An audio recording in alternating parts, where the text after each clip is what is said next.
My first piece of advice to you on writing the rough draft is to make sure to turn in as much as you can. I get everything from 3 or 4 pages up to nearly the full length in semesters past. So I will just say I can comment and make suggestions to you based on how much material you actually turn in. So you want to get between 10 and 15 pages of your draft done. There's an expectation that it is not going to be perfect. The draft is going to need some revising. You're going to maybe even work on new sources that you're going to put in.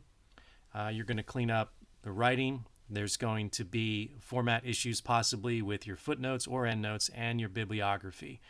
But what I've done here is made reference to some of the basic rules you're going to want to follow, some suggestions, and to point you in the right direction as far as where you'll find references to the different parts of the paper, the introduction, the body of the paper, and the conclusion, followed by the bibliography, and specifically where you will find that set of information actually in the textbook. So as you know, going throughout this semester, the book always has an example of the assignments that we have to do. That's one of the reasons why we picked that particular book. So right now, grammar and style do count in the rough draft, but there's an expectation you're going to clean it up. I say that enough, it's almost as if you're letting students off the hook, but don't. Writing does matter, but you're going to revise it, and you should, I would say, try to have it reviewed by someone besides you. So if you can, have the ability to get it peer reviewed or someone else who can just look through it. And since you've become kind of very well versed in your topic, you assume things that your reader may not. And so you have to keep that in mind. You have to always set your paper in context. Make sure you're giving enough information so the reader knows what you're talking about and why you're making the particular argument in your thesis. So again, reference points in the actual textbook. Talk about some of the writing style, which includes things like your voice. The rough draft, again, there's drafting of your essay. There's 2 sections I'm going to point to in the book. The Benjamin text from page 147 to 155 deals with things like clear writing. Make sure there's continuity in your paper. Quotations, how to use quotations. You want to keep in mind that it's good to have them as far as individuals that you're talking about if you think it's useful. You don't want to use one source too often in your text. If you rely on one secondary primary source, you're just rehashing that particular book. So part of what you're going to be graded on is the way you can integrate different sources into your narrative and into your arguments. So those are some basic words. And third, use your own words. Don't quote too often. Don't use a lot from one source. And use your own words unless there's a reason that you should quote from a source or paraphrase from a source. Paraphrase means you use basically the idea of an author talking about your particular topic, but you don't rephrase it enough really to make it your own. So you have to do a citation. Not in quotes because you're not doing word for word, but basically a footnote or endnote. So there are basic rules to quotations, usually 3 lines or less, and you can put it within the paper. If you do something longer, usually the rule is 2 or 3 lines. If it's longer, and once again, there is an example in the text, you're going to want to indent, and you're going to want to justify on the left side when you have a block quote. But if it's 3 lines or less, you're fine. Just put it in the natural flow of the paper. Make sure you have introductions to the quote. If you just said then, and then boom, you go to the quote. Set some context when you have a quote. And make sure, of course, that you use citations. So that section of the textbook, 147 to 155, talks about when to use footnotes or endnotes. There's a section on visuals, which aren't going to be all that critical as far as our particular semester and what we're going to be doing. Unless you want to use some actual visuals, that's fine. I'm guessing that a lot of you will not, but that's all up to you. And again, for that, you'd have to use citations. So the other thing I would advise you to be careful with is that you try to, when you use quotes, that's great.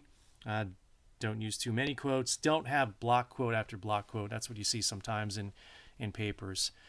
Have a voice, have an active voice. It's the idea of being active and not passive. The example they have in the textbook is a vaccination against smallpox was introduced in 1796. Okay, that's a good enough sentence, but it would sound better if you said, in 1796, Edward Jenner introduced a vaccination against smallpox. So you have the tense right, it's past tense, but it's more of an active voice. Just watch things like that. Avoid the use of personal pronouns.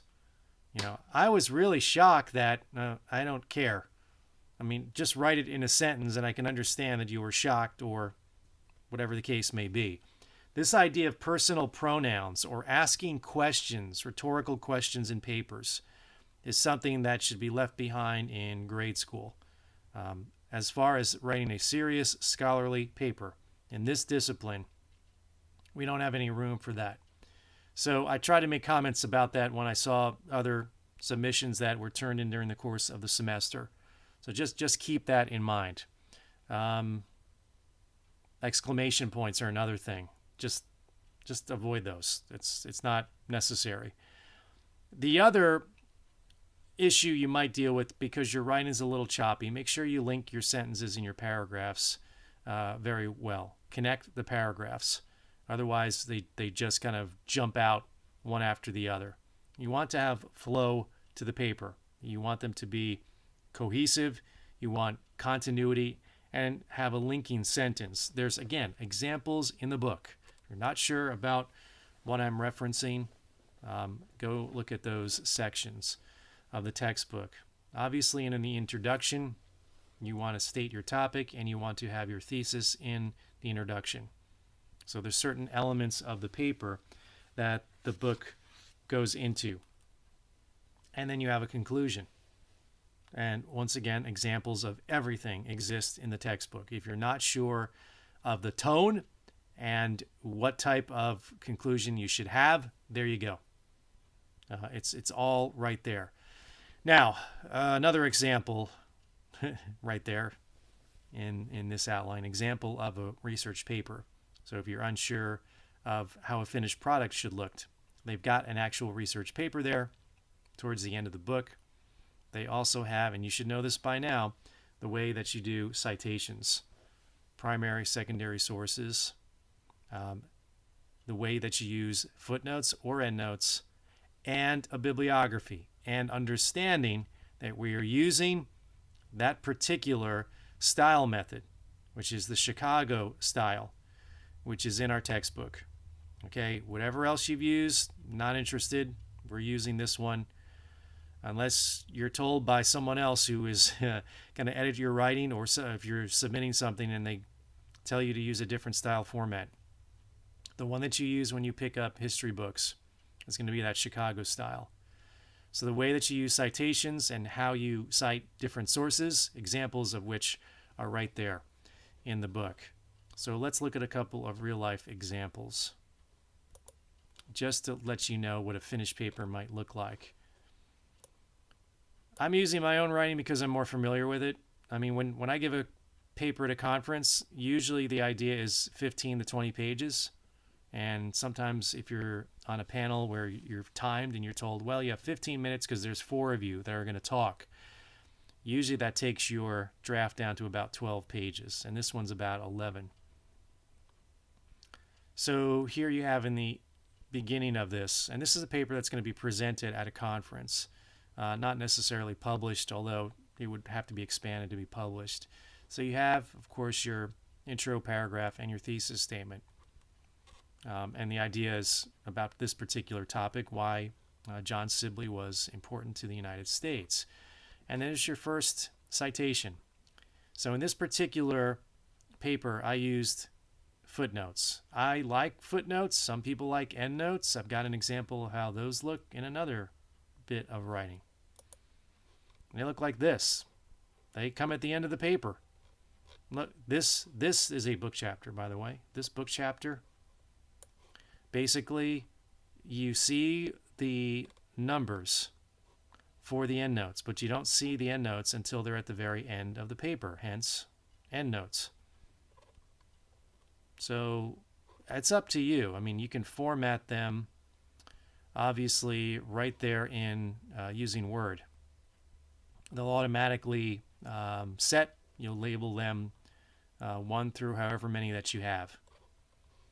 So in this case, we'll go down to where the endnotes start. This was a longer chapter. Okay, there we go. Let's get that a little larger for you to see too. So I want to say something about footnotes and endnotes.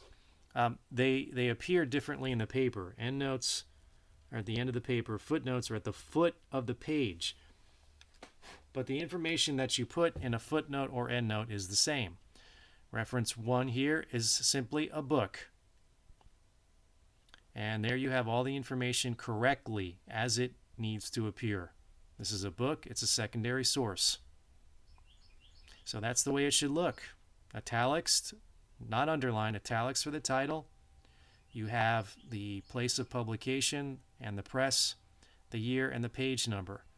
So an endnote or a footnote tells you where to find the information that I was restating in the first endnote comes from this book.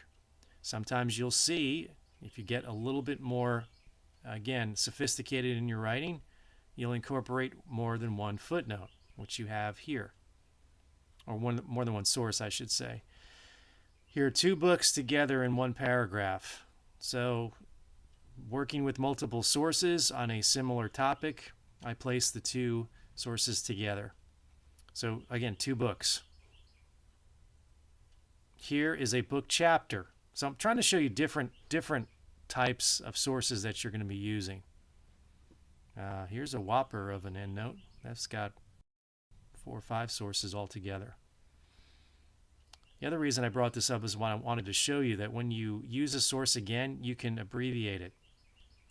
Now right here, in note 5, I used E. Lawrence Lee's Indian Wars in North Carolina. I used the same source again in note 6, but the page number was different. So you don't have to restate all this information all over again. The only exception to the rule is if you've got an author, the same author, written maybe 2 or more books, then you'd of course have to, if you just put the author's last name and you go to the bibliography, you say, wait a minute, which source were they citing? So this particular author, James Merrill, wrote a couple of different sources that I use. So I just put kind of the full notation here, and then when it came up again, I shortened it. But I at least just put the title in. So I just wanted to show you some examples. This is a journal article. And you can see here the appearance is different. You put the title in quotes. Instead of the title of the journal article is in quotes, but the journal itself is the thing that you italicize. And then you put the edition number, the particular date. It could be, fall 2002 or January 1968. And when you have a citation for a journal, you're going to use here a colon and then the page number. And then we're using right here the semicolon to separate more than one source. So I used 2 different sources in this particular note. So there you go. Let me show you another example of something where you can shorten. So again, note 11, there's the Ward book. There's only 1 book by him. So when I just use the author, comma, page, you're just going to see that author once in the bibliography. So there's no confusion about what source I may have used. So note 12, first full citation, John Alden, South in the American Revolution. You put all the particulars in there. And then I used the same source again, but a different page number. So I said Ibid, same as above, Ibid. So you don't have to write this whole note out again. I'm telling you this to save some time and to understand the right citation method, the way it's used. So if it's the exact same page, you would just say IBID, IBID period, and you wouldn't put the page number.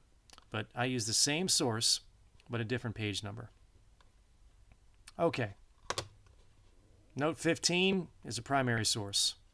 This is a letter, Henry Lawrence to Joseph Kershaw. You put the date, you put where it appeared.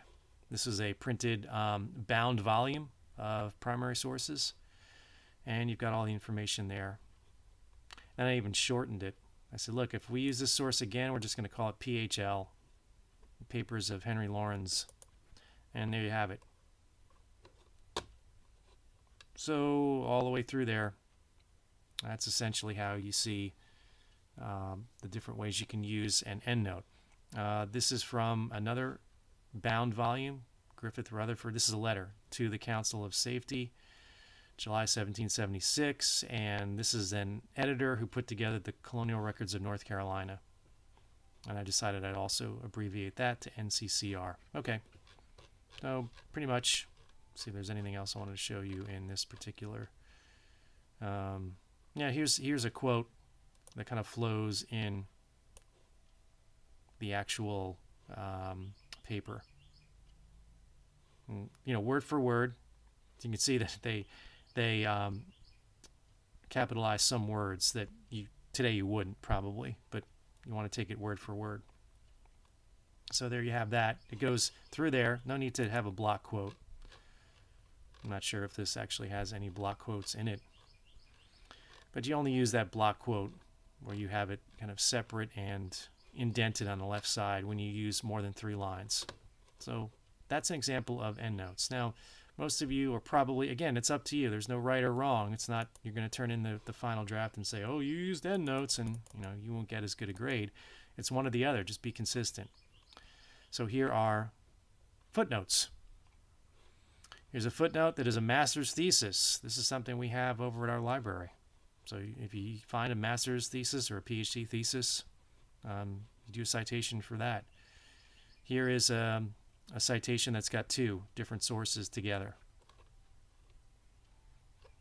Just to show you how this looks. There's a quote. Again, you don't want to just start a quote with like 2 words. You want to have a good introduction. You don't want to just quote something that's out of context. Set up the context for why you're going to use that particular quote. And that quote appears in the Journal of John Sibley. So this is a primary source that appeared in a journal, the Louisiana Historical Quarterly in 1927.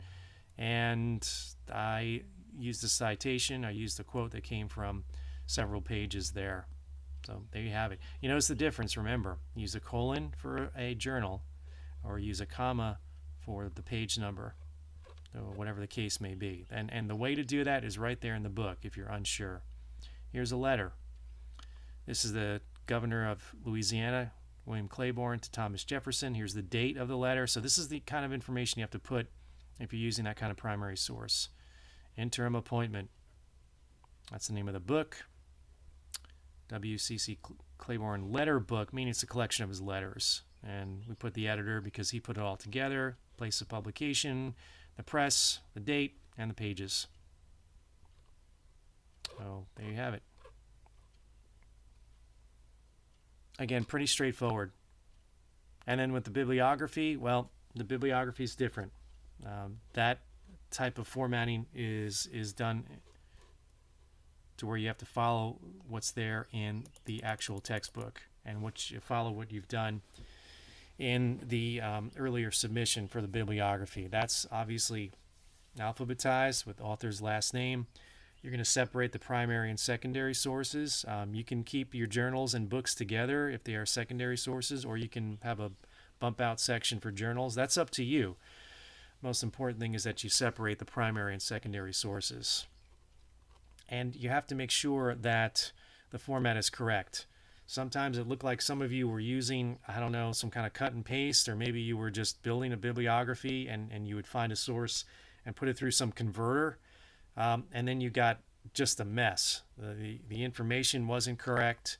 You had all caps in some of the authors' names or the title of the particular journal, and you don't want that. It's got to be a uniform way that you do a bibliography. If you're unsure, go back to the earlier tutorial and the example that I put up there in Moodle. So fairly straightforward as far as the fact that you want to have the sources in the form of a footnotes or endnotes and the bibliography. And understand that those methods by which you write the citation are different. They appear differently. Endnotes and footnotes, again, they have their own format. What you choose to do is up to you. But the bibliography is different. These are not alphabetized, these footnotes and endnotes. And you put the whole author's name, James MacDonald, in a footnote or endnote. In bibliography, it's MacDonald, James, title. So make sure you understand the difference there. If you are unsure, there's an example of a research paper towards the end of the book, our textbook to be specific. 160 to 185. So everything from the title page and information you want to throw on there, and your citations as well. How do I cite a chapter in a book? How do I cite a book? How do I cite a book with two authors? How do I use a journal, newspaper, whatever source you're using? Those pages with the gray edges to them, that is essentially how you would do that. Everything from visuals to slides to anything else. So that's the advice I have for putting together the rough draft. Make sure you try to turn in as much as possible. Do revising, but understood that it's not going to be perfect. And make sure that you spend time really investing in writing clearly and having a structure of the paper so that when you go back between the rough draft and the final draft, you're going to revise, clean up your writing, make any corrections that need to be done. But the more work you put in now is going to help you as you, again, clean up all of the things that might have been a little bit, not following the formats and writing being unclear. So the more you can put into the rough draft, it's going to be easier when you go to make revisions. That's what you should be doing from the rough draft to the final draft. You don't want to be really researching more. That's why we have kind of a big gap now between the assignments till you get that rough draft turned in. So happy writing, get to work, and if you have any questions and concerns, don't hesitate to contact me.